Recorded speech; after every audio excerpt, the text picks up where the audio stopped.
First thing we're going to do is the general fund. If you look at the revenues on page 3, it brings the total revenues are coming in at 75.4%, and this is all as of March 31st. So I do have a little update since it's been a little long since we should have been doing this presentation. We have a little update to bring it through the end of May. So property tax is coming in just as normal. We have a very high collection rate. There's nothing to see there. State aid coming in as expected. Local receipts is actually at 87%, which is great. They're coming in stronger than they have in the last few years. It's not showing on that one? Oh, I see. Yep. There we go. Sorry about that. Usually. So the revenues is really, like I said, we'll have a little update at the end, but you'll see the motor vehicles are strong in the local receipt section, and in the fourth quarter they came in really good. So local receipts, unlike the past few years where we were kind of iffy on the third quarter, they're doing great. On page 4, we have the expenditures through March 31st. The budget was $36,617,835. To date, we've brought in $28,416,591. That's 77.6%. Right on track. Everything's looking really good to bring in the year. So those are the general fund, and we'll go into the enterprise funds. We'll start with septage. So as you know, septage is the septic tank inspections, the permitting, the pumping fees, which tend to be kind of strong in the spring. So those are going to be reflected again in the updated numbers. But through March 31st, it's coming in great. The fees collected to date, 118,000 out of 157 roughly expected. So that's 75.3%. Expenses to date, 64.9. We have a positive cash flow. And all's looking well in that fund. The next one is the transfer station and recycling fund. And this is the stickers, the bag fees. Stickers usually come in October, November. So those are all reflected in here. Bag fees will continue through the year end. And then it's miscellaneous things, the couches and mattresses that are dropped off, again, kind of a heavy in the spring. So the revenues were expected at $732,613. They did pledge some retained earnings. So the fees that we were expecting for this year were $585. And to date, we have collected $568,545, 97.2% of the fees. So this has historically been a pretty strong one, especially with the stickers being in the first quarter. So that's great. Expenses. These do not include encumbrances, so it's in at 50%, but there are some things that we know are some capital and things that are going to be before year end. They have encumbered 228,000, some of it for fixed assets and other capital expenditures. So again, nothing really to see here. It's doing great, positive cash flow, even with the pledge of the retained earnings. The sewer fund. Sewer fund is tricky for a lot of people. It is tricky for me. There's a few nuances about it that I'm trying to understand with Brian and Steve's help. So if I get anything wrong, I'll do my best to make sure I learn that for next time. But the sewer fund is made up of the O&M, the usage fees that are billed monthly, and the betterments that are collected through the tax bills. The taking out the retained earnings, we expected 1.8 to be for the entire fiscal year. Year to date, we've collected 1.5 or 79.8%. The expenses are currently at 1.6, 1.7 million, which is 77.8%. There is, a negative cash flow at this time, but we don't anticipate that to be any problem. We did expect it to be negative. That's why it was pledged 268,000 in retained earnings. So it's still exactly where we expect it to be. And in the update, you'll see that we don't have any issues for it coming through the fourth quarter either. nothing anticipated here. For the ambulance fund, this one, through the pandemic, I think it was there were some things that happened that just were not the norm, and this is a pretty predictable fund. You've heard Steve and Brian say that over and over. It is definitely returning to normal, so we're starting to see things kind of level out. The town meeting budget minus the retained earnings, expected fees to be collected of $1 million. To date, we've collected slightly over $1 million, or 100.2%. The expenses are at roughly 1.1%, or 77.6. Again, slightly negative cash flow position at March 31st, but again, nothing when you look at the pledge of the retained earnings. It is good to see that fund kind of normalizing and things returning to normal. For the transportation fund, again, another fund that kind of was affected more than some of the others because of COVID. Through March 31st, the fees were expected for the year at 220. We have 139 in at 63.2%. Those fees we bill the LRTA, and so sometimes it's a timing difference on when they come in. Sometimes they're a little slower to come in, but they have already pledged the 220 to us. The expenses are currently at 232, the 52.3%. Again, a little bit of negative cash flow as of March 31st, but nothing that wasn't anticipated. And again, with the update, everything is looking good as of the end of May. So for the update here, so this is through the end of May. We have been looking at it every week, every 2 weeks, just to bring in the end of the year through June. So there will be no local receipt shortfall. In the past years, it was questionable at this time, with the end of the third quarter. It was something we were really watching, but not necessarily now. It's here and it's coming in as expected. A property tax collection rate, which has historically been phenomenal and very high, is at 99.5%, so that's great. And the enterprise and revolving funds are still continuing since March, having very strong performances and no surprises. So thank you very much, and if you have any questions, I'll do my best.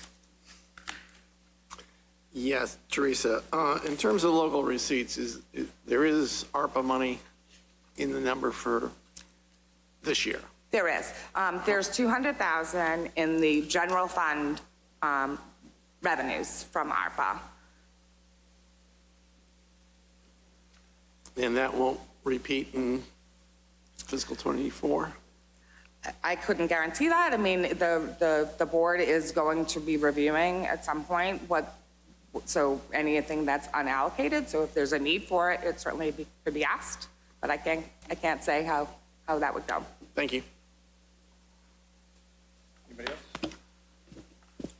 I was going to let you go first. Thanks, Teresa. The transportation,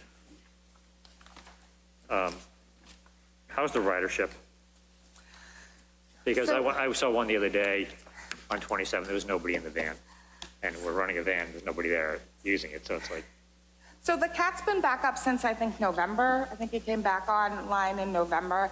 And I believe it might be down a van as well, because I think they were down a driver. So I think it's probably, still light as it has been. But I don't know that we're exactly out on that service yet, that it's still, it's readily available.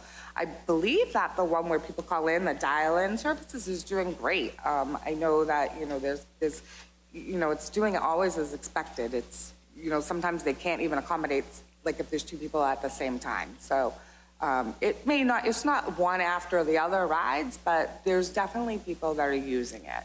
And I think medical and groceries and things like that are really, the majority of what people are looking for it from. And I don't believe that the shuttle is back running to the commuter line yet. So that one, isn't back up yet. Thank you. Jason? Thank you. Thank you, Teresa. I appreciate you coming in. I heard you say at the end that local receipts aren't going to be a shortfall. That's great. Looking at this run rate, you're at 87% at 3/4 of the way through the year, so one would naturally extrapolate that hopefully would actually come in better than 100%, but is there, I was surprised to hear you say it looks like there's not going to be a shortfall when it looks like run rate wise we might be to the good. Well, I guess what we were saying is before, in the last 2 years, at this point in time, we were expecting, we were watching it carefully because, things were trickling in. This time, things were really coming in. Motor vehicles came in really strong. In fact, since the March 31st, we brought in probably 600K of motor vehicles, which has made up the difference from where we were in actual at March 31st to the actual budget. So at that point, I'm fairly safe to say that with the other things will be there. Excellent, thank you. I do have a couple of other just quick points along that same line.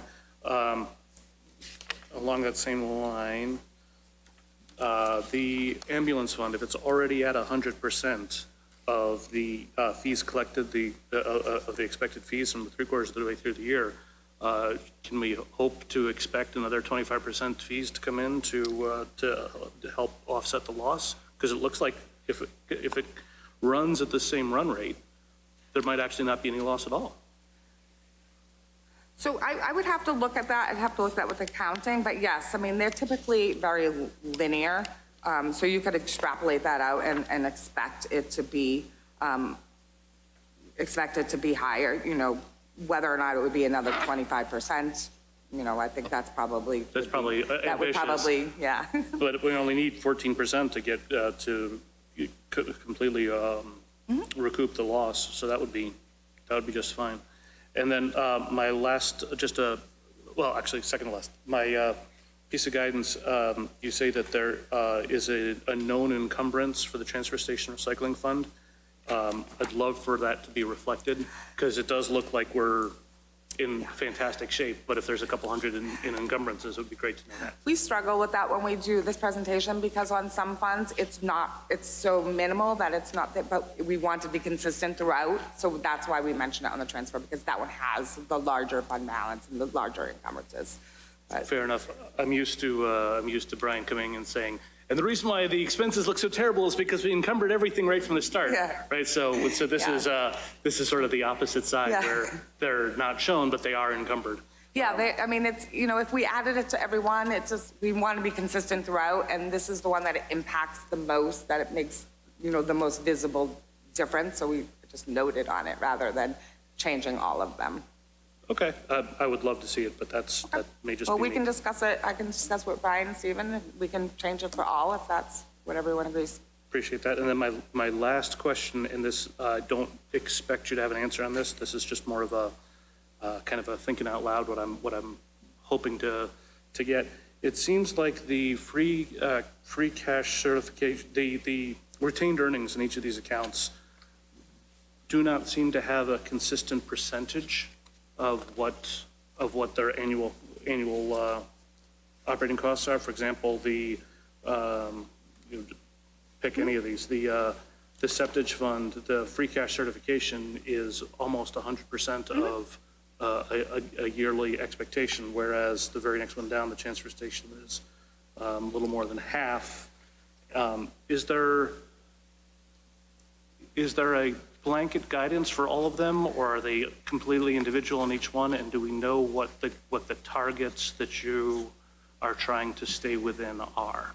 So I can answer those. There are no targets that I know of. Steve and Brian might have, just from more experience, something in mind, but they are each handled individually because they are kind of their own little mini businesses and they require different things. I know, for example, because I asked, too, is the septage fund is because they expect to be buying a inspectional vehicle. So they've been building it up a little bit to be able to replace a vehicle. Things like the transfer station, at 490, they just took some out to do to buy a capital asset at the transfer station. So they have things in mind that they're aiming for. It's kind of like to me, maybe it's not the right word, but like a built-in capital plan of what they expect, so what they intend to use that money for. The sewer one, you know, it needs to be large, it's utility, you can't really be without it. You need to have some good reserves there.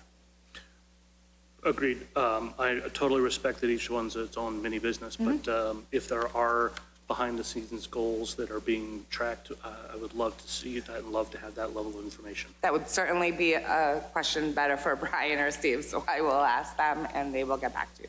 Thank you very much. I believe we did ask something similar last year, so I'll just keep asking. But thank you very much for coming in. Thank you. Any questions down on this end? So, Teresa, thank you. Just an added question along the lines of the transfer station and the 228,000 in encumbrances that are not reflected in the spreadsheet. That brings us to about 600,000 on expenses year to date.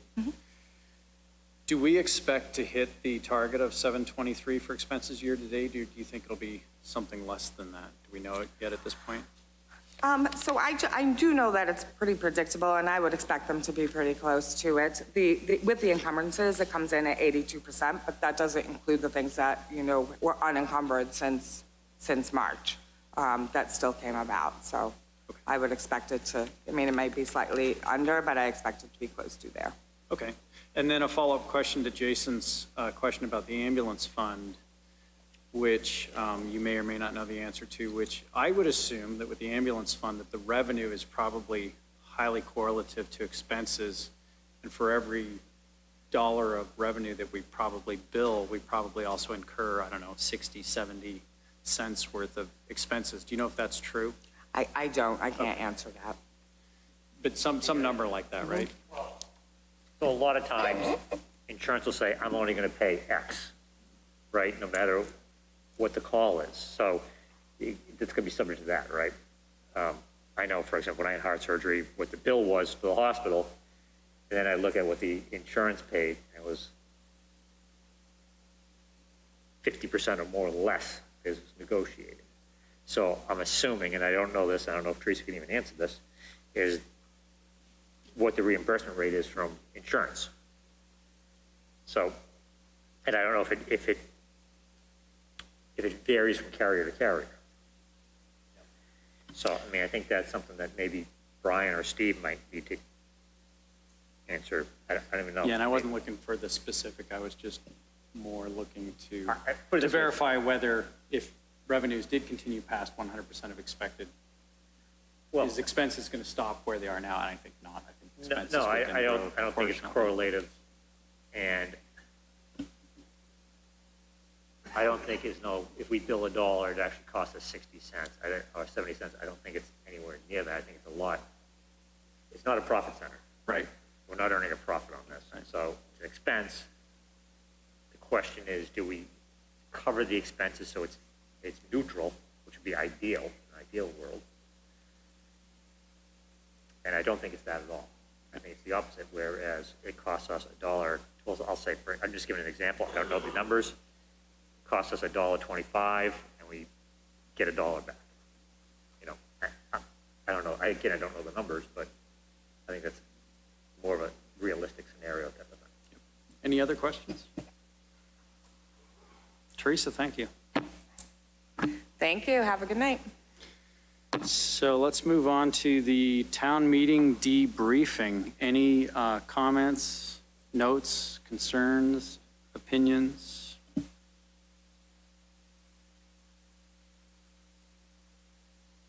I'll state this for the record. I feel that as finance members, males should have a shirt and tie on.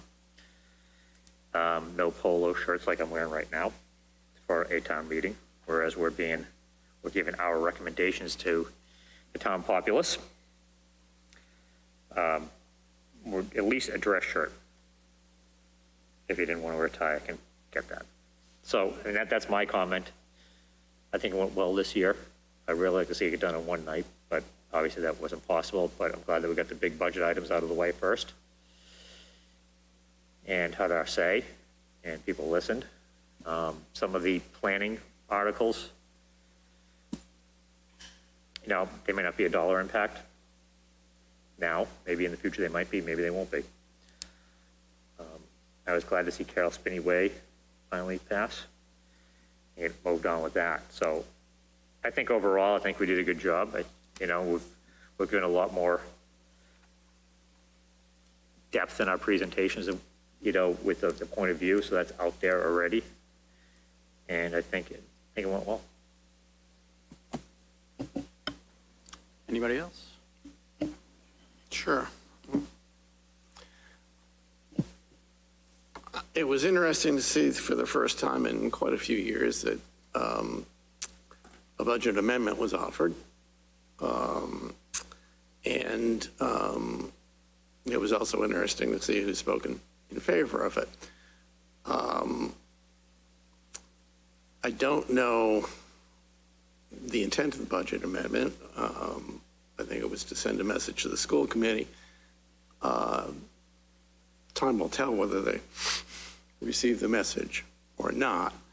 But instead of dispensing with spending $100 million in less than 5 minutes, at least there was some discussion, which I thought was encouraging. I will point out that based on my research a few years ago as part of the Town Meeting Improvement Committee, most of the people that show up for town meeting are over 50 years old and have no children in the school system. Mr. Willinghoff. Yeah, I'll follow on that, just with an observation about the second night is, the way the warrant was structured was clearly, the big budget items, were night one, and night two where the attendance had dropped off. There were more, I guess, more special interest type articles that were more narrow in their application in town. It's just more of an observation, but I think in those cases, we might want to, I think maybe just consider, there was a little bit of pushback on some of our votes, and maybe consider just that, the audience, with respect to that. Often there can just be the proponents for a specific article and a pretty narrow set of the town's population in that evening. So it's just more of an observation. If I may.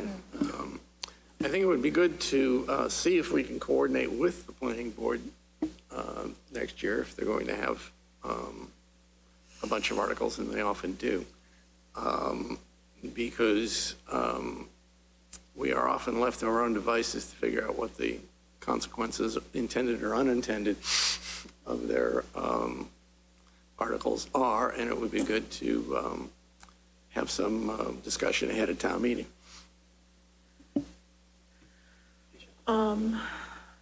I guess one observation that I had was I was surprised by the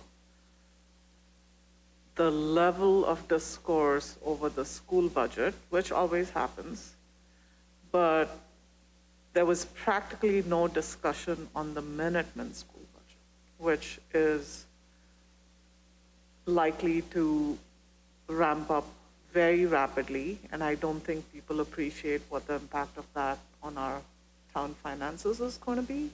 So for the, if we were truly concerned about the budget for the town as a whole, I would have expected there to be a lot more attention to the Minuteman High School budget, in addition to the Acton Boxborough School budget. Christie. I'd like to address why I think that happens. We have almost no control over what happens in the Minuteman budget. We have a vote. Please correct me if I'm wrong on this, Mike. I believe we have a vote on their school committee, which helps actually approve the budget that they send to us. It is still a relatively small budget item. The reason we have the discussion more around the town and the schools is because those people are directly elected by us. I'm sorry, hold on a second. I cannot speak with that hot. And actually have a chance of listening to us. If we want to discuss the Minuteman budget, that is unfortunately not the proper forum to actually have change made. I agree, it would be great if it was more broadly discussed, but it's not, talking about it at town meeting isn't going to get anything changed. The budget amendment proposed for ABRSD could have actively changed something. Yeah, well, it's not just a town meeting, although I think town meeting, it was brought to my attention more at town meeting, but I think overall there's just very little. And your point is well taken, but I think then something needs to change if that is indeed the case. If we have no or very little control over something that's going to ramp up quite a bit, maybe beyond our immediate control, then we need to pay attention to that.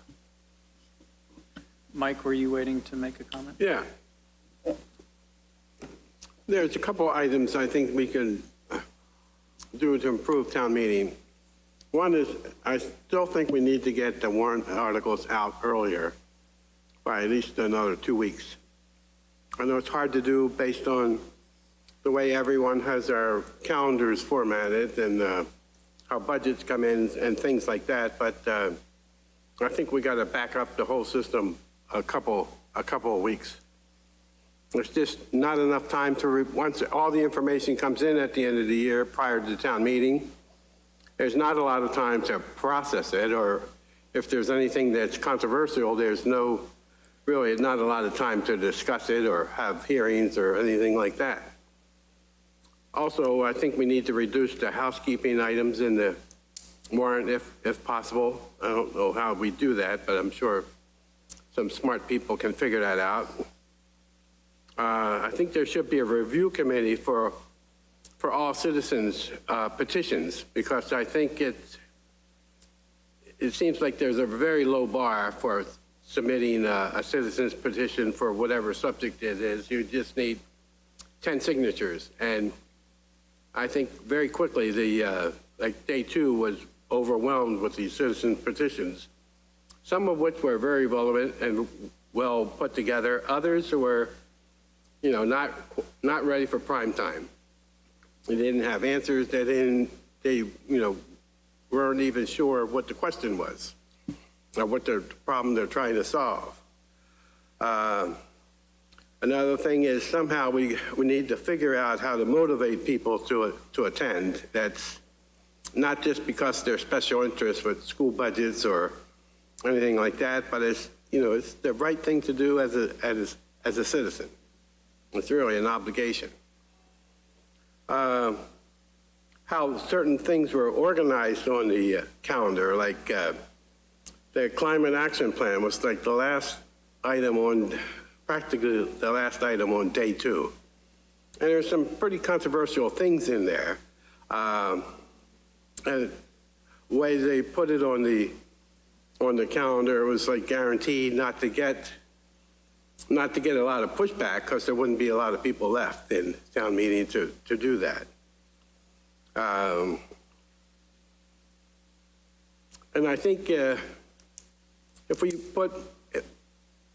somehow have maybe with the force of personalities, make town meeting more lively, maybe more humorous, more participatory.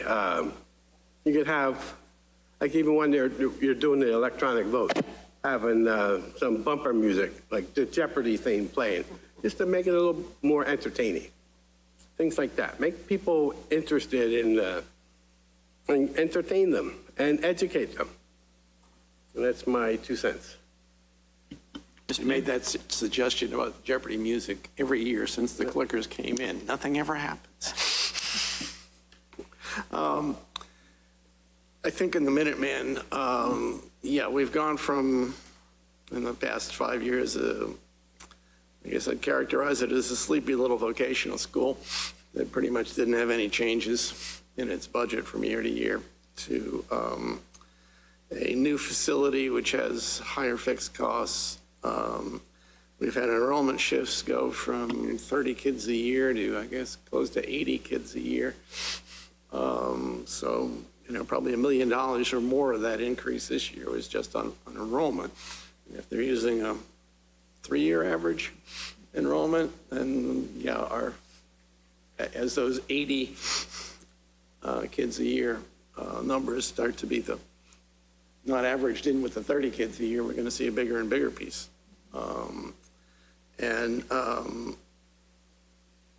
It is a school that is growing fast.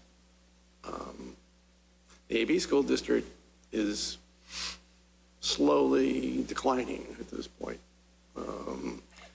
So yeah, it's a very different educational dynamic.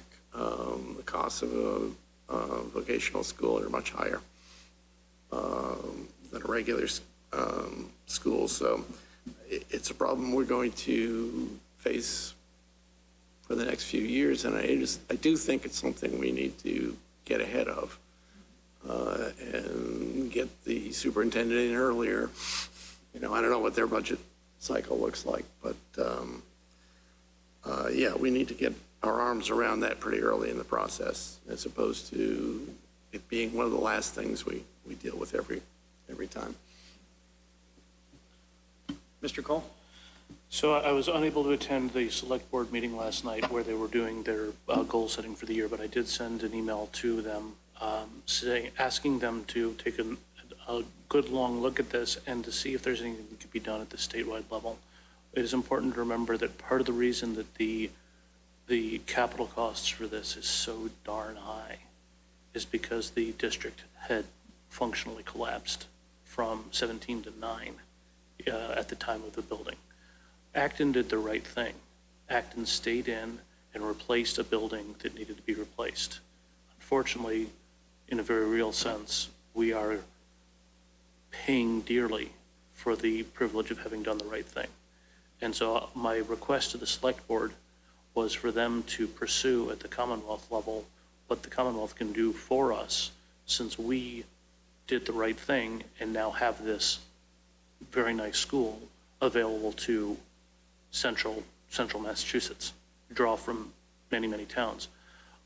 Where I do want to push back against Minuteman, and where I do think that speaking to the superintendent as soon as possible would be a very good thing, is I do not want to see the school start expanding.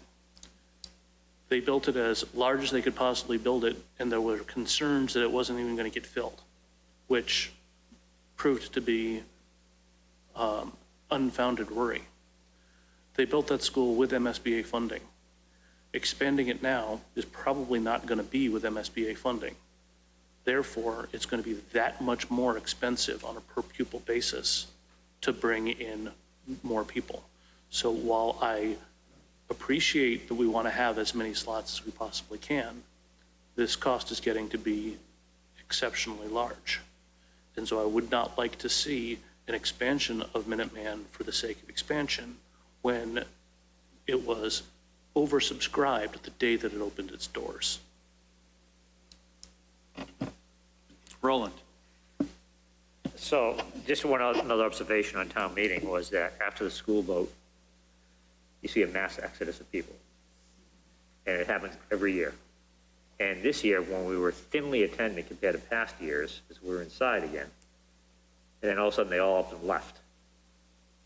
There's still budget items to approve after that. So I think that's something we need to be cognizant of, that people are going to come back and say things to us about the budget. Well, did you leave after the schools vote? They say yes, then what are you complaining about? Because you could have had your voice heard. I know that, but I'm just saying in general, people, that's human nature. So, it's just kind of alarming that there's got to be something that we have to try to convince people to stay and not leave right after the school vote. Hang on. Christy? I would like to address Jason's concern about Minuteman expanding. As they've said in their presentation to us, they're looking at ways to expand that do not cost anything, such as leasing out part of their land. They're trying to expand number of spots without coming back to the towns for anything. That is their active plan currently. They gave us a few examples. I don't recall off the top of my head what they were, but that is their stated goal. That said, I think we should get the new superintendent in about that, but I am not personally concerned. I laud the goal, but I am very much concerned. One suggestion about how to handle the issue of everyone walking out as soon as the item is done. There are other towns in the Commonwealth that bring up their articles on a bingo basis. The articles are in a bingo ball. Whichever bingo ball comes up first is the one that's handled. The first one that comes up that's on the consent calendar causes the entire consent calendar to go. And it means it gets away from this ability to game the system and just show up for the first half an hour and then walk out as soon as you voted for for your favorite article. It becomes much more a game of chance. Mr. Neal? Well, I'll refer back to my work on the Town Meeting Improvement Committee. And one of the most popular items in our surveys was people wanted to have a rough idea of when the articles were coming up so that they could be there for the ones they cared about. And the fact that we take up all the financial articles on the first night goes back to, I think, a 2010 League of Women Voters survey of the populace, and they all suggested that the best way to do it was to take up all the financial articles on one night.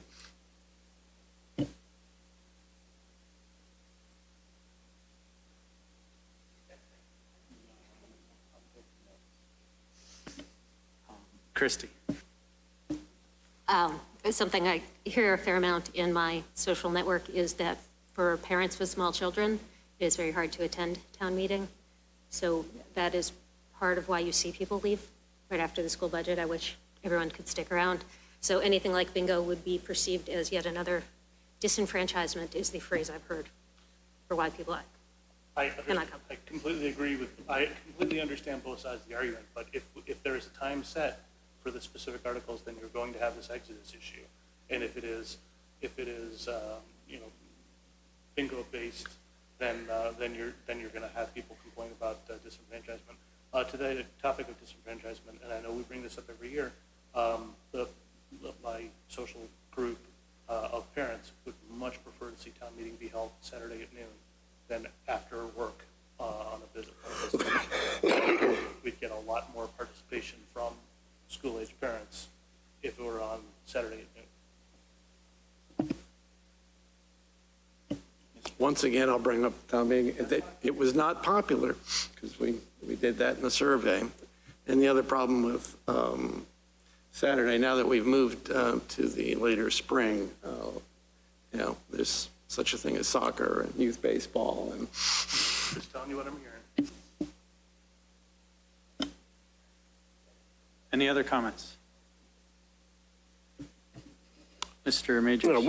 I think the elephant in the room is that the attendance was, some people thought it was good, but I thought it was not impressive.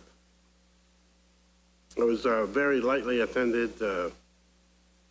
And when you say a couple of hundred people get to approve a budget for a town of 24,000, some changes have to be made. Some priorities have to change. We need to get the town folk more involved. Well, if I may. Are you finished? Yep. Mr. Cole? Thank you. For example, the amendment to reduce the school budget by $1.5 million, but for 28 people changing their mind, that amendment would have passed. So that's a sign of just how thinly populated the meeting was. I also think that this is a cautionary tale as we look in the future to the possibility of having to do an override.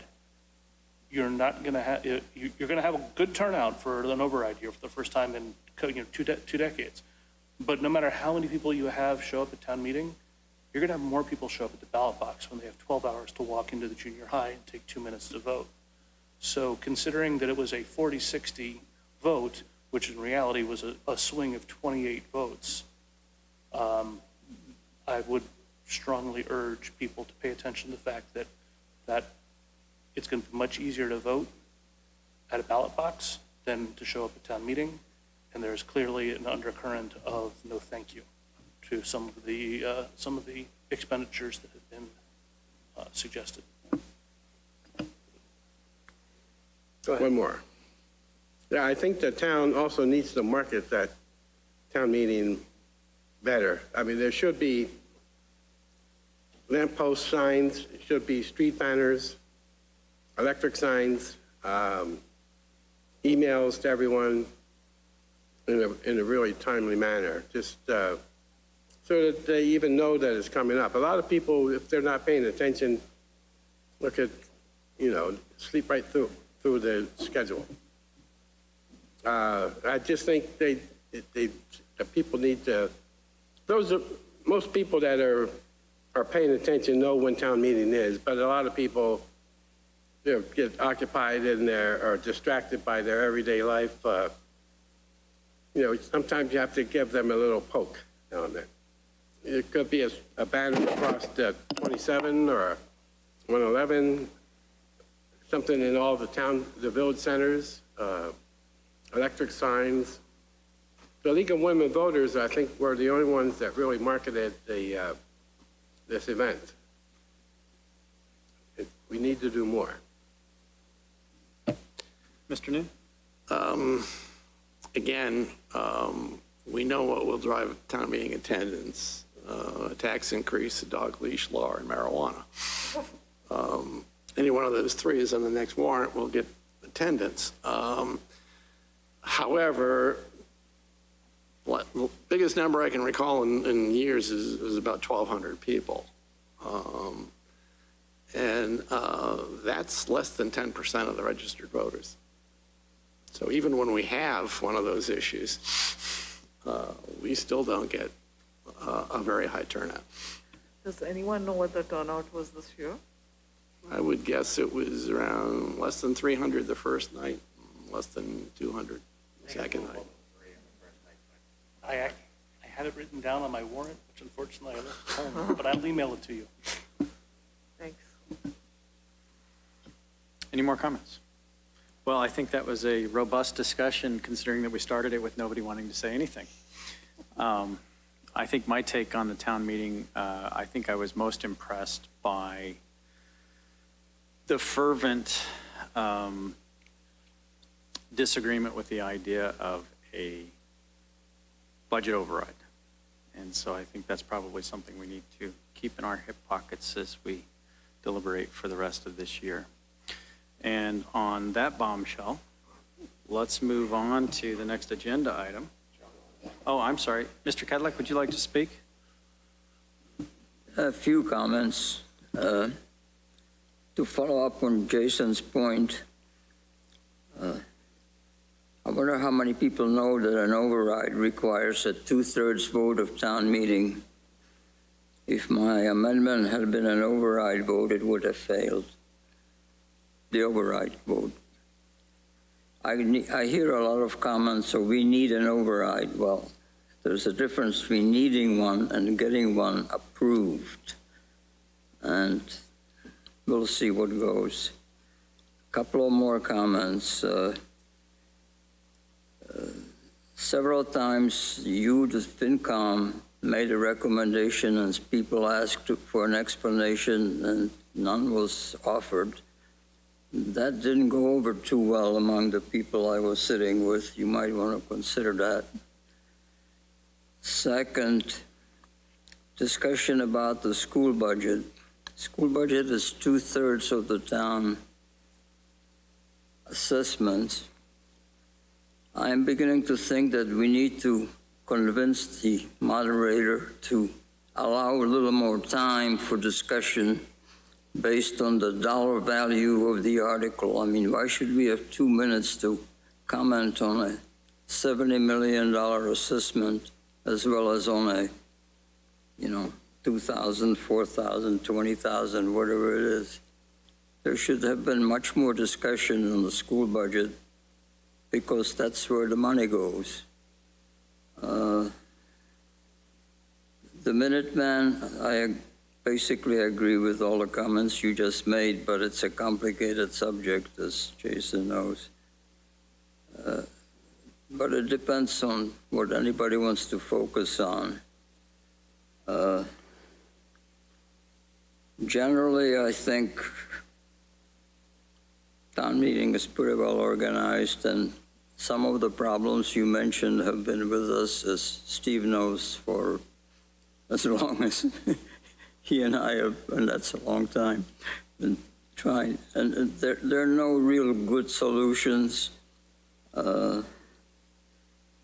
Spending a few hours a year on what will determine your taxes, it seems like a good investment on everybody's time, but people don't want to show up. They don't want to show up. I understand why people want to show up just for the article that interests them, but if you stay around, you learn a lot of things about the town that you don't hear anyplace else. That's how people get into committees and boards and so on. So there should be some incentive for people to stay. Maybe we should have some articles come in at random so people don't know when it's going to come in. I'm kidding. But generally, I think it was a pretty good town meeting. Could have been better.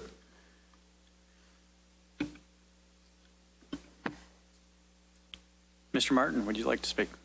Yes, 305 people the first night, 257 people the second night, according to the clerk. Thank you, Dave.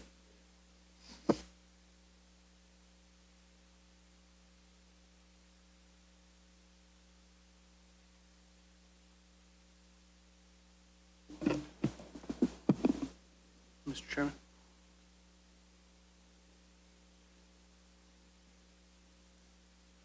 Mr. Cole? Mr. Cadillac, you just said that an override requires two-thirds vote. I must be reading it wrong. An override requires a two-thirds vote of the select board to bring the override to the meeting, but only a majority of the vote at town meeting is required, according to the law that I'm looking at right now on the page. It's two-thirds of the select board have to vote for it to come to town meeting, but only a majority of the people at town meeting have to approve it. But it's much harder to get to my point earlier, it's much harder to get the 50% of the ballot box when everybody in town has a 12-hour window to go and vote. Yeah, and it's a secret ballot by definition at the ballot box. It's usually within the clickers now. The vote is different from what it would have been without the clickers. I agree with that as well. One more point on that, which I think about, is if it does come to a ballot vote, say next March or April, whenever it's going to be next year, that's about the time people are getting their heating bills. Given the overall situation of the nation's economy, I think we're going to be shocked at the cost of heating your house next winter. And if people are getting their heating bills, which are twice or three times what they used to pay, they're not going to be too inclined to add $1,000, $1,500 to their yearly tax bill forever. And one of the points that will be, I'm sure, discussed at length if an override is proposed is the actual cost to everybody who, just based on their current tax bill, it's easy to figure out, depending on what the override would be for. And if an override is proposed, I expect it will be between 5 and 10 million at least, because it's not going to be proposed too often, so it gets to be at the upper limit, but that's in the future, but maybe not. Since I'm sitting here, can I ask a question? Yes, please. Do you, the Fincom, have any plans of taking a look at the fiscal 23 budgets, which we're about to start, to see how they would change with the current inflation as opposed to the inflation that was built in, which is probably 2% and 3% back last December, November? Is anybody looking at what actually they're going to have to spend to maintain the same programs, or is anything being done to evaluate what we're up against in the next 12 months, both in the schools and the town? So I think the short answer to that question is that that's what we'll start discussing now. The Okay. town meeting is over. But can you just restate what you said? I'd like to make a note of it. You're asking about looking at the 23 budget Well, with the current 23 inflation. budgets were built last fall before the inflation really hit, although it was obviously coming, at least obvious to anybody paying attention. The inflation today is 8.5%, 9%, with no signs of getting any lower, probably going higher. So over the next 12 months, pick a number, 10%, 15%, was 17% under Jimmy Carter. You know, it has happened. So what happens to the school and town budgets if the inflation stays, let's say, between 10 and 12%?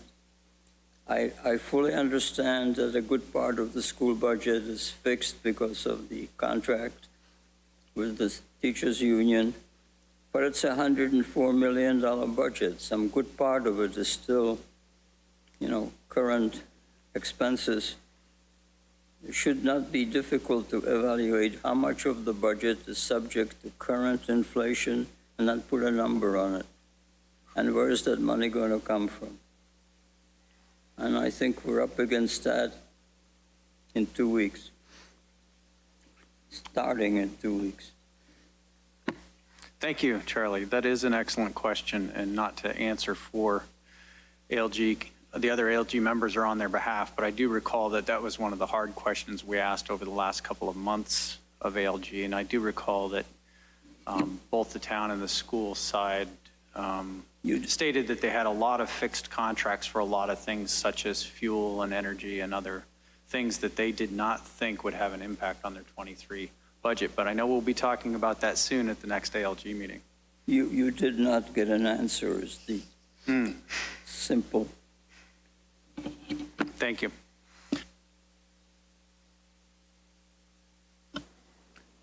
So moving on, the next agenda item now is the election for the Fincom leadership. Mr. Rowland. I'd like to make a motion that we elect Adam Nolde as chair, Mr. Steve Noon as vice chair, and Christy Anderson as clerk. Okay. All those in favor? Oh, sorry, discussion first. No, you're supposed to ask for other nominations. Oh, I'm We may get out of this yet, Adam. Are there other nominations? All right. Now discussion. Any discussion? And who did the second? I'm sorry. Mr. Cole? Okay. So Roland and Jason. Okay. All those in favor, say aye. Aye. All those opposed? Abstentions? And it passes. Okay. Thank you. Okay, so we moved up the Q3 financial report, and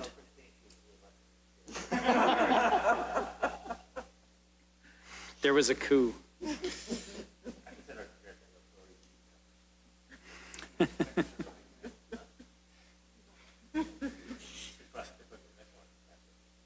So our next agenda item is for the fiscal year 24 ALG budget.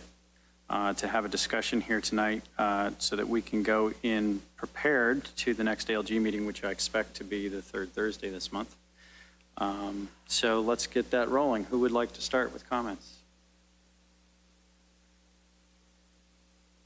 This is probably going to go the same way that the town meeting discussion went. We'll start quiet. Go ahead, Ms. Anderson. I don't know how we can really have any idea what's coming without the teachers' contracts being settled. I do not know where we are in that process, but I would love to hear what the school committee thinks. Isha, are you watching those meetings?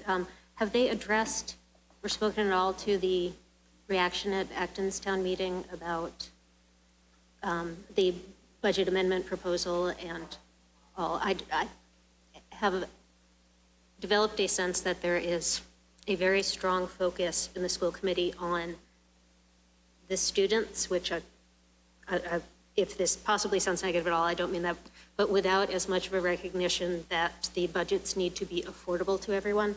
There is a strong desire to put the needs of the children first, which is great, as long as we can pay for it.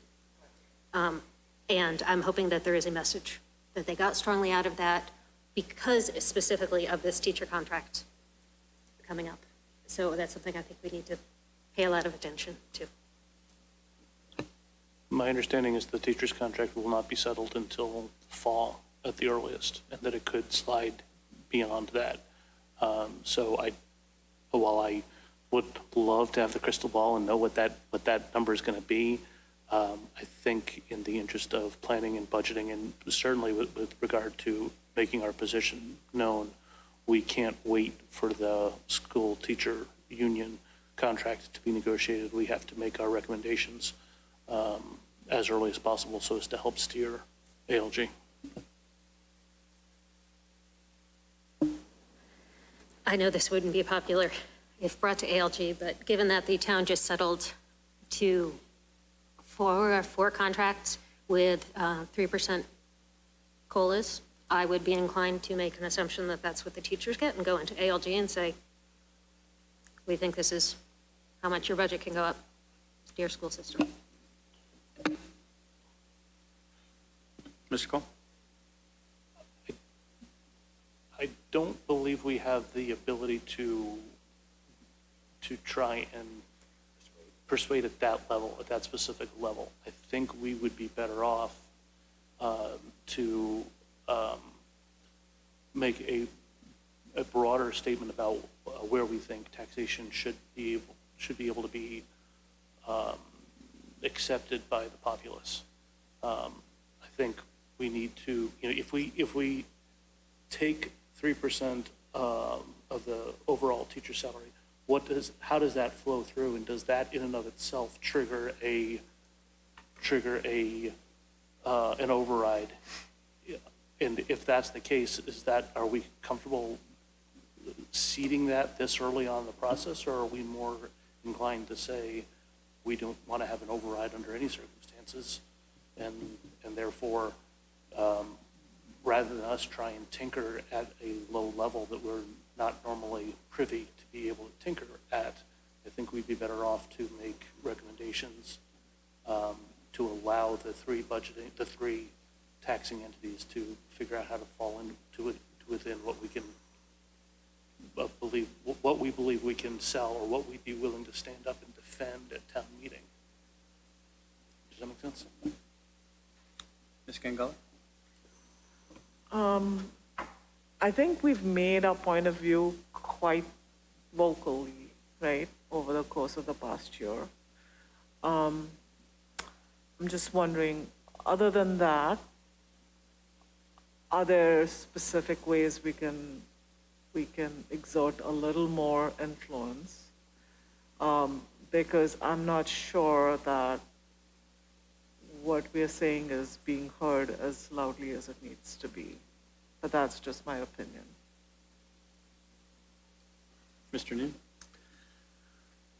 Yeah, well, I think it wouldn't hurt to maybe talk about some numbers rather than just our opinions. I believe we asked the town and the schools late in the ALG process to come back with numbers for FY24, 25, 26, and they did so. And the schools came back with 3.75 as opposed to the 23 number of 3.18. So they've increased the budget. Currently, the teacher's contract between steps and lanes and COLAs is a little over 5%. And that was in that 3.18 number. So by saying they're going up another 55 or so basis points, then we can say they're accounting for some recognition that costs will be higher. So I'd say take them at their number. That's what they said. That's where we'll get it. The FY24 numbers in the ALGs, I mean, it's got a constant assumption on state aid. The state is sitting on so much money right now, they're actually talking about tax cuts. So I think we can count on a bit more state aid, more Chapter 70 aid. I think there's some upside on local receipts because you can't really budget more than you had the prior year, and it looks like our current year is going well. And we haven't haven't even started talking about where we may be able to make some cuts. So I would take the position right here and now that we will not agree to a operating override for fiscal '24. Mr. Cole? So in years past, we've given the guidance and our point of view for at least the last 5 years that we try and keep the overall taxation increase to 3% or less. And we've met that a couple of years and we've come close a couple of years. If we were to keep that up this year, and I've tried to have a spreadsheet that I tried to extrapolate that out for. If we tried to do that this year, if they both came in at 3%, we would still need an override unless there was some exogenous increase, significant increase in state aid or Chapter 70, which I don't think we can count on. So I think if we, as a committee, want to sign on to Mr. Noon's comment about not having an override, then we probably have to change our language about saying that we want them to limit at 3% because the numbers don't work. The tricky part about this year, the '24 numbers, is you've got $1.5 million drop in excluded debt, which, yeah, benefits the town, but we also lose the revenue that goes with it. So, and it doesn't help from a Prop 2.5 perspective. So yes, saying your spending should go up 3% or less is not that relevant this year. We'd be better off, like I said, talking about taxes should only go up 2.5% plus whatever new growth when this overlay is. Right. Right. So I do want to make a comment about the excluded debt dropping off. When we stood up in front of the towns and said we wanted to take on this new debt for the twin schools, we made it clear that we would be paying extra. We'd be paying 2 sets of excluded debt for a short period of time, and that we would not expect there to be a windfall of all of a sudden you can take more money now when the old twin school ages out. So I want to be very careful not to give that away right from the start.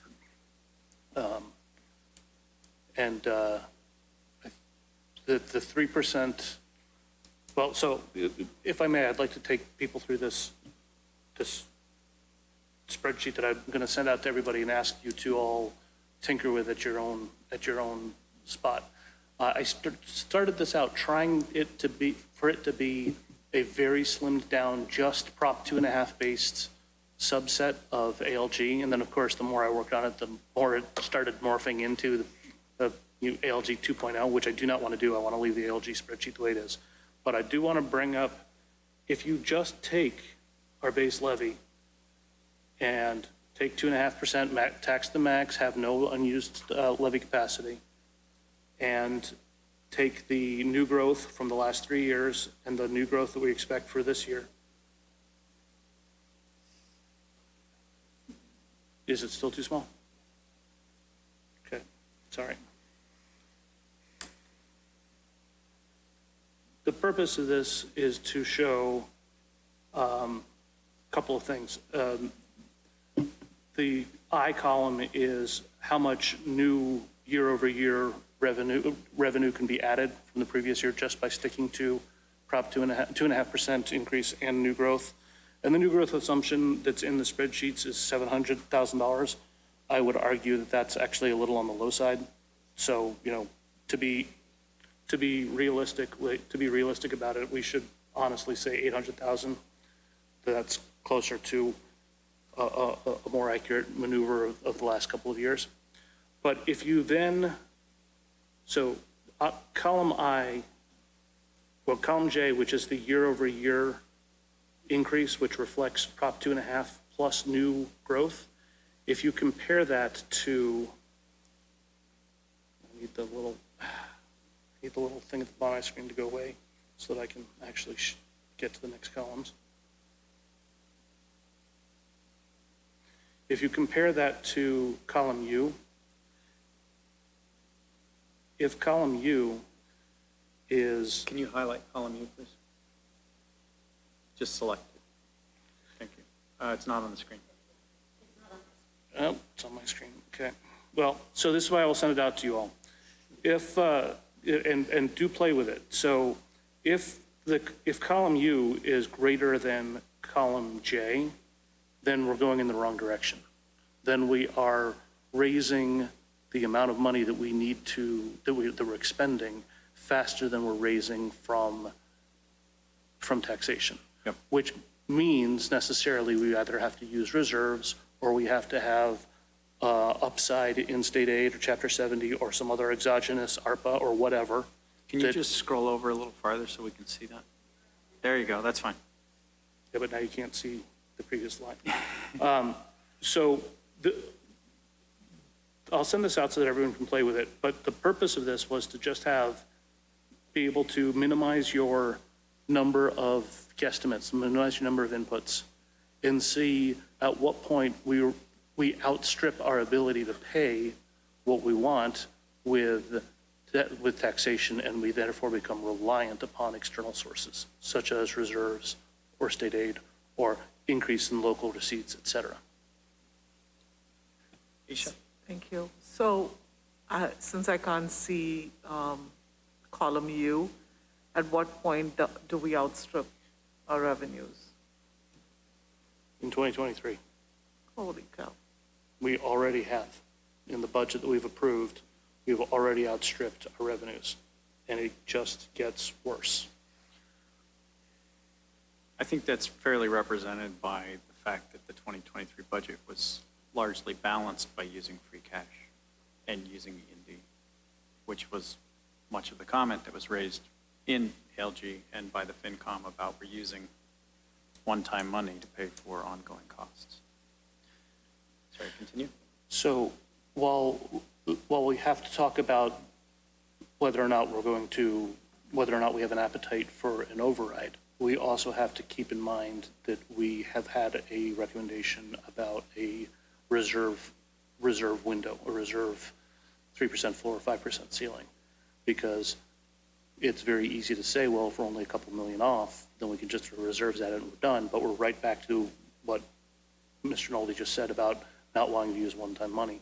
So I think whatever recommendations we send our ALG representatives to ALG with, it has to be both. It has to be both what are we willing to raise in taxation and where do we want to hold the line on reserves? Is this the year that we're willing to go below 3%, or do we stick at our 3% recommendation that we've done for the last couple of years? Ms. Anderson. Part of how I try to think about this is how it's affecting single-family tax bill.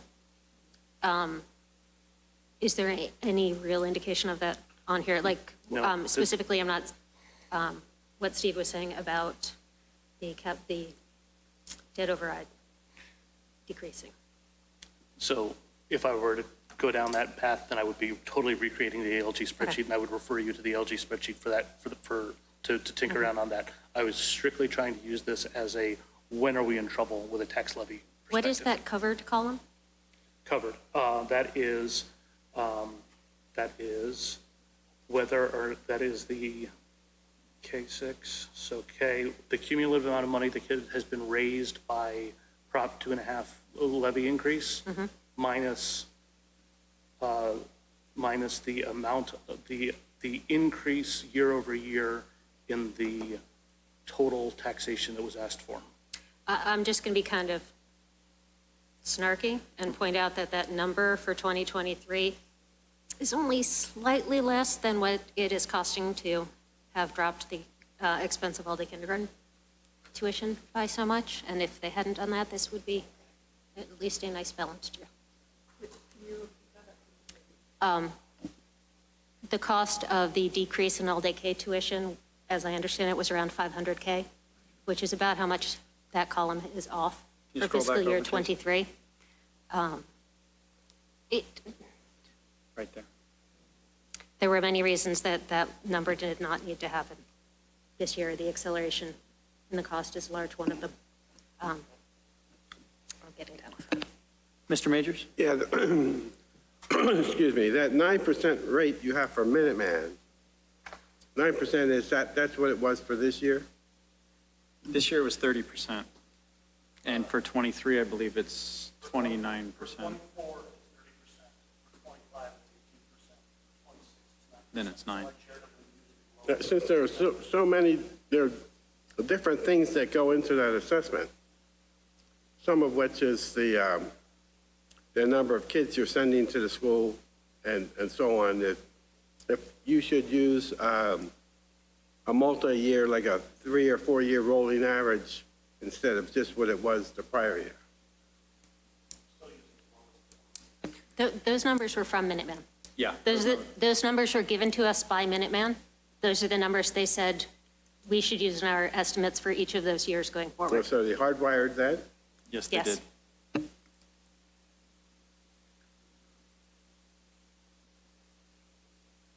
Any other questions, comments on Jason's spreadsheet? So Jason, you've got up the current ALG spreadsheet now. And can you scroll up to what our deficit is for '24? Just scroll down. So this would be what we just presented through the warrant article to town meeting, correct? 2.4 million in '24, 4 million in '25, 5.2 in '26. In the past, our point of view has taken the stance of 3% growth for each of the large taxing entities. If we plug those numbers in for the '24, you would see that 2.4 million drop to about 1.8, 1.7 and change, which is exactly where we started as a deficit difference for fiscal year '23 this year. So is it reasonable to consider that $1.7, $1.8 million is not insurmountable? Yes, we've surmounted bigger deficits than that in past years. That's already assuming, though, that we go down to the 3% level that we, On the free cash? the 3% increase in taxation that both the school and the town have come back and said they can't meet.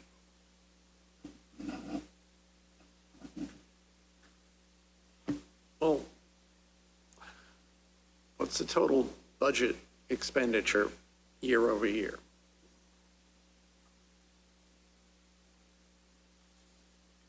Looks to me like it's 114.8 or 9 million in '24 and 111.5. So what's that, $3.4 million increase year over year?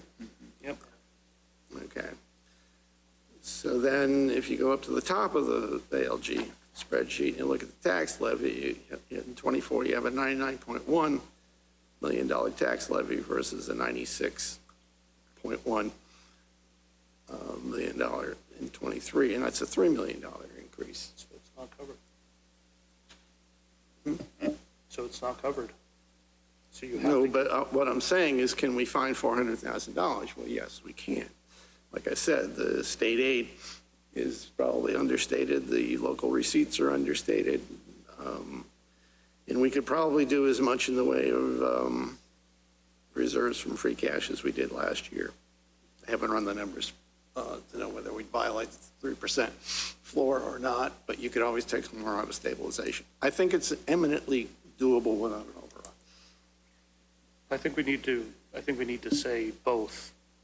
We have no appetite for an override, and we do not wish to pierce below the 3% floor of free cash, Which is our policy that we which has voted. been our policy for years.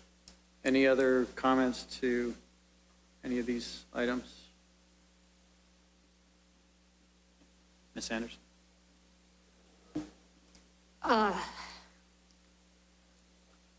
I'm stomaching whether to vocalize a little frustration. I'm going to let that one go.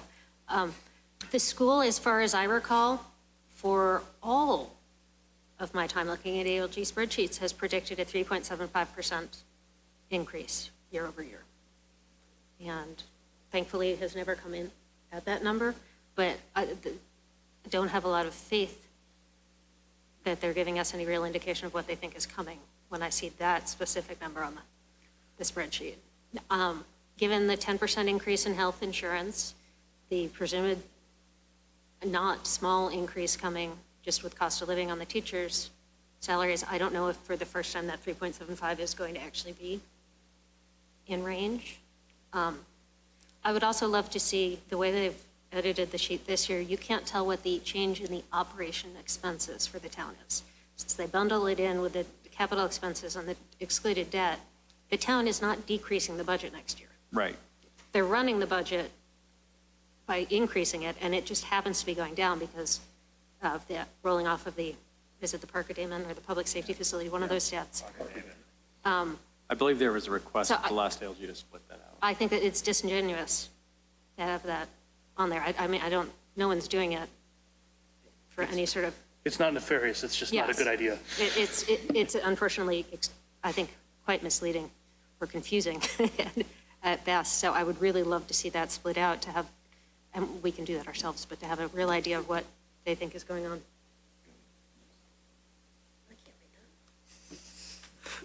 Thank you.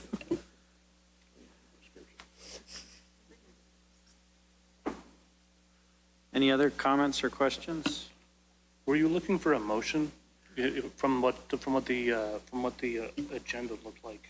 I'll take You were one. looking for, Yes, I, for one, as an ALG representative, would like to go into the next ALG meeting with the Fincom's opinion so that we have a stance and so that ALG knows what our stance is. would you entertain a motion at this time, Mr. I Chairman? will entertain a motion. I move that the Finance Committee representatives to LG go in with the sense of the committee that we have no appetite for an operating override next year, and that we do not wish for the free cash to fall below 3% of total operating expenses for the preceding year. Further discussion?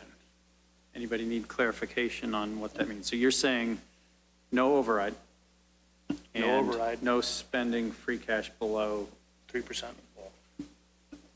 I believe that's consistent with what we've done for the past couple of years. It does put them in a box. Let's be clear about it. But I think that's, But then it gives the rest of the ALG the latitude to solve the budget whichever way they want. and you never know.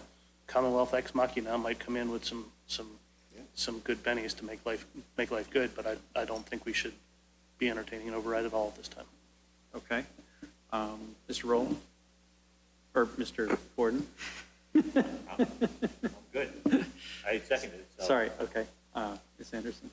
Just for clarity, I think Jason actually phrased it too softly in that we wish to not go below the 3% floor. I would say we will not support going below the 3% floor. This is not going to be the roughest year we have. We need that money around going forward. So I would just, So do we need to amend the motion? I'll take it as a correction of what I should have said to begin with. thank you. Any other comments? I would add a comment that that 3% floor should be based on the budget for '24. So, not, okay, just so that's clear. Okay, we have a motion on the floor to instruct the ALG that our stance support spending free cash below the 3% floor for fiscal year '24. All those in favor say aye. Aye. All those against say nay. Any abstentions? Okay.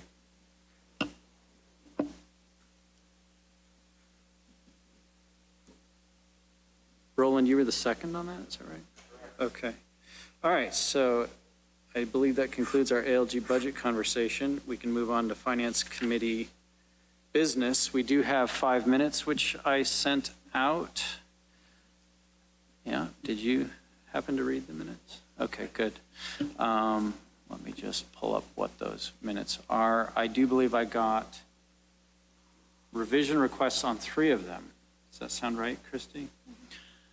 So those revision requests withstanding, we're looking at the January 25th minutes, the February 1st minutes, the February 8th minutes, the February 22nd minutes, And the March 8th minutes, I will entertain a motion to approve those minutes. Is that how we do that? What are the revisions? Which ones are revised? Okay. So we have a revision of January 25th minutes, a comment of expressed concern about reducing all-day K tuition. Remove the word assistance from the sentence was one of the revisions. Another revision request was for February 22nd minutes should also explicitly say which ALG model was discussed. And in that same minute in section 4, the sentence, quote, utilize some allowable for exemptions and abatement funds, end quote, needs to be clarified. It's unclear what is to be or what is supposed to be allowable. I believe that's all of the requested changes. There was also another minutes that needed to say which ALG spreadsheet was referenced. Oh, that's the wrong one. Let me see if I can find that. Oh, and I'm sorry, there's another one that I missed. The March minutes under ban the bag section, there's a sentence, quote, items purchased or prepared in Acton would be affected, end quote, needs to be clarified. It's unclear that this sentence is about the polystyrene ban and not the paper bags. It should be charged to say that the polystyrene ban is only for items packaged in Acton, utensil packaging for takeout. And I apologize, the amendment you just mentioned, I don't specifically see it, so we'll take it verbally here and clarify it after the fact. Okay.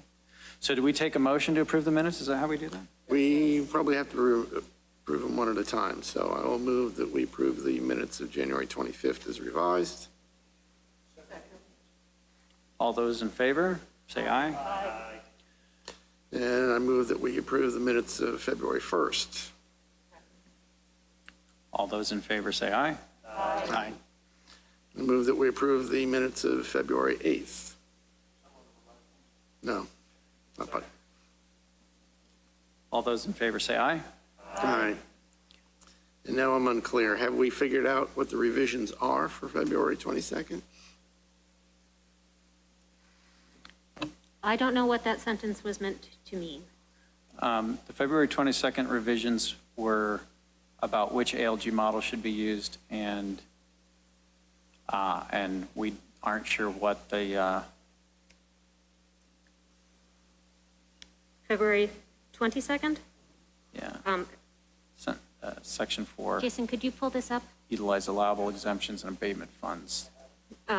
Perhaps in context of seeing the file, people will remember what was being talked about. February 22nd and February 8th are the two sets of minutes which do not list, do not which explicitly ALG model? state the ALG model. It just says most recent, right? Yes, That's which what is- it says. Yeah. It's not enough.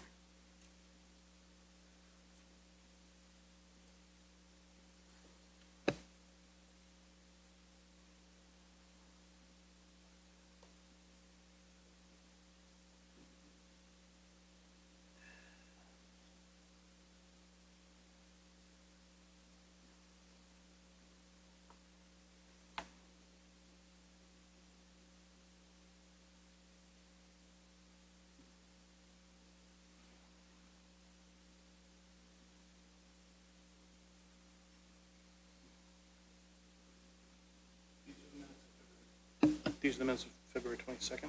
Mr. Nolde, may I? Yes, please. If you look down in section 4, Acton Leadership Group, it says members reviewed, hold on. The February ALG meeting, which balanced the fiscal year 23 budget, municipal cuts were made, school cuts were made, Minuteman assessment changed, and then the following sentence does not make sense to me. Utilize some allowable for exemptions and abatement funds. Utilize some what? Yes.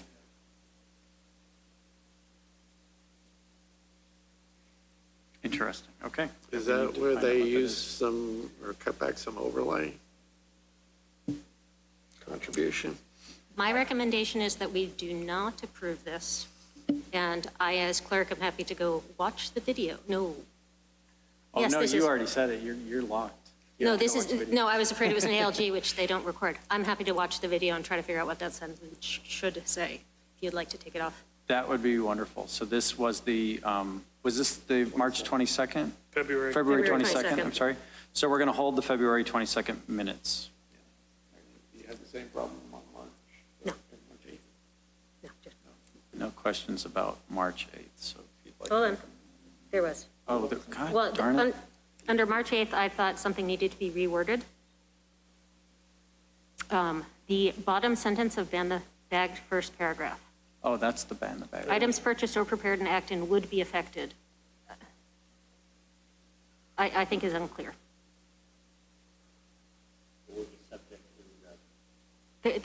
This is about the polystyrene specifically. They're not saying that you wouldn't be allowed to sell something in polystyrene, which is implied by the purchased part of the sentence. Acton could not sell something prepared in Acton, packaged in polystyrene. So I think that sentence is misleading. My recommendation was that it should be changed to say that the polystyrene ban specifically is only for items packaged in Acton, as well as utensils and packaging for takeout sold in Acton. That was my recollection of the sentiment. Then I approve the minutes of March 8th as revised. Second. All those in favor? Aye. Aye. Aye. That. You just did. You did 4 out of 5. You just said March 8th, though. Did you mean March 22nd? March 8th. That's You March said the 8th. Oh, it right is one. March 8th? You said the right thing. Oh, too many dates. Don't confuse me anymore than I did. Oh, okay, you're right. My bad. So then we have the February 22nd. Outstanding. February 22nd is outstanding, and our new clerk is going to chase that down because she is wonderful. Okay. I think that excludes or concludes the minutes. We got 4 out of 5. Liaison reports. Mr. Cole. With regard to the new school building, the Boardwalk campus, there is a meeting tomorrow night, but because I'm going to miss that meeting and because we haven't had an update in a while, I did have a chance to have a private catch-up with the chair of the committee. The school, from a budget perspective, is absolutely on budget. It is 98% committed, and we still have a quarter of the overall contingency held back.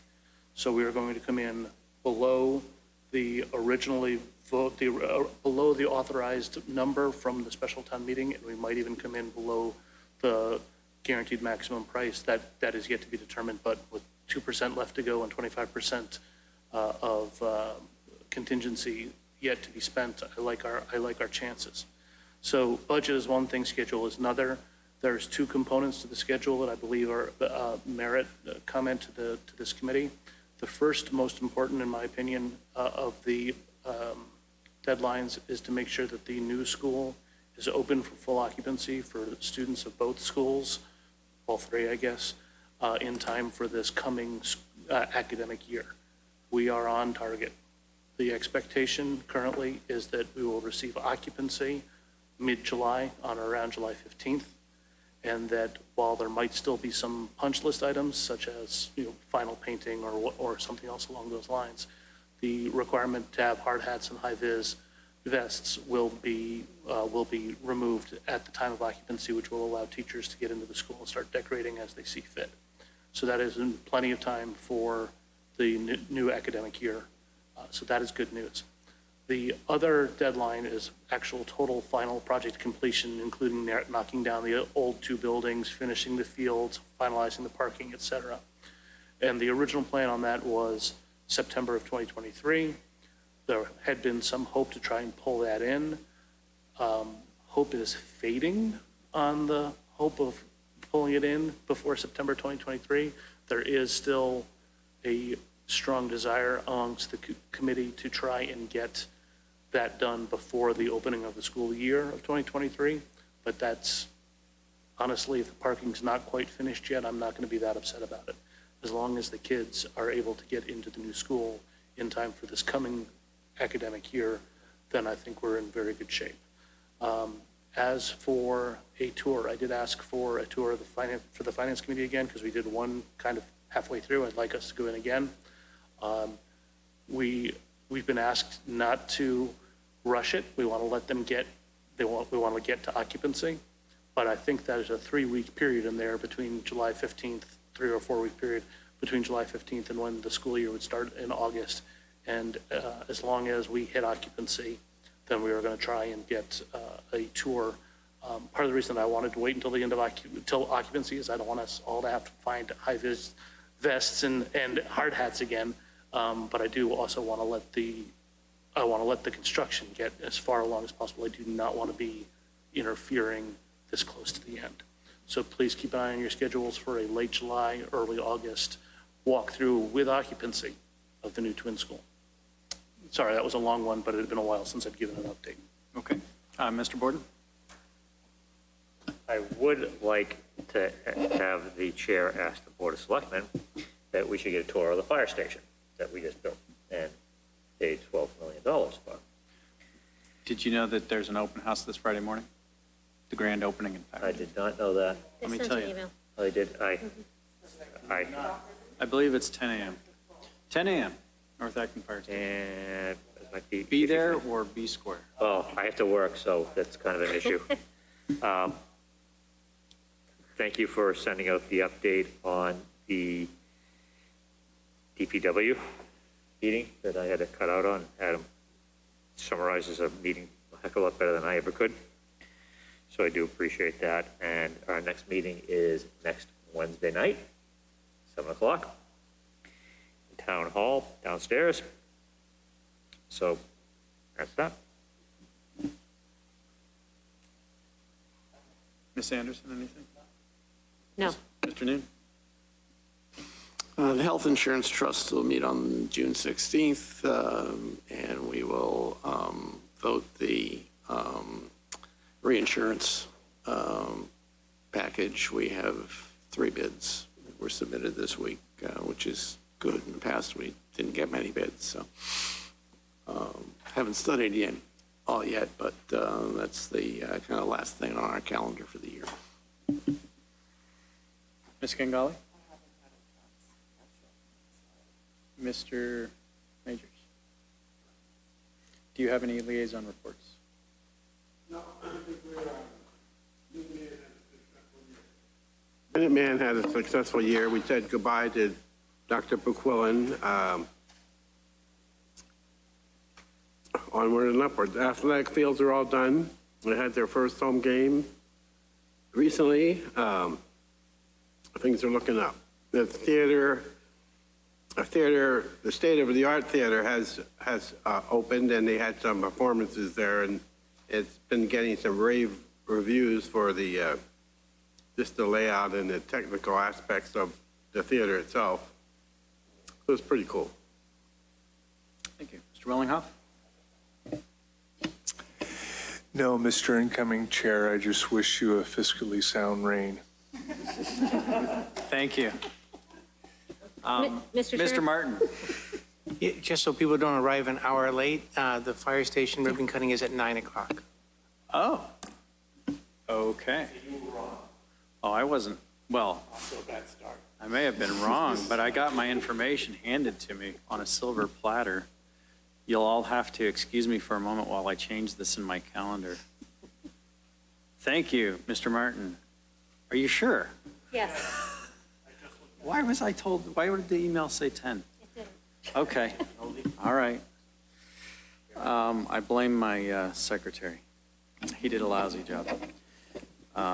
Okay, so no more liaison reports. I would like to ask if anybody wants to change the committees that they are liaison to, give up their positions, sell their positions at auction if they're worth anything. Ms. Gangali. I would really like to give up the school board position. I am just maxed out. I don't even have time to listen to the recordings right now, so. And it's not fair to this committee to have someone who doesn't have updates on a regular basis, Okay. so. That is fine and honest, and I appreciate that. I suspect Christine might like to take that now that she's no longer chair, so we can ask her, unless somebody else really wants it. I'm happy to let Christine take it. If she wants to split it with me, I'm happy to do that too. If she doesn't want to take it, I'll take it. Okay, so I'll say maybe JC Thank you. and CR. And thank you for being forthright. Any other changes that people would like to request? Nothing? Okay. And then we needed to talk about future meeting dates. There was a discussion about switching to the first and third Tuesdays of the month, and the reason that discussion was made was so that we wouldn't overlap with the planning board meetings, but I noticed after that discussion that all the rest of the planning board meetings for the rest of this year are on the first and third. So there's no need to change them. I suspect we all still like the second and fourth Tuesdays. Okay, so we'll keep that the same. And then as the new chair, I would like to ask if any of you are interested in starting to make a priority list, such as the select board do, of items that are coming down the pipe that we should have on the agenda on a regular and frequent basis. Fire away if anybody has any suggestions.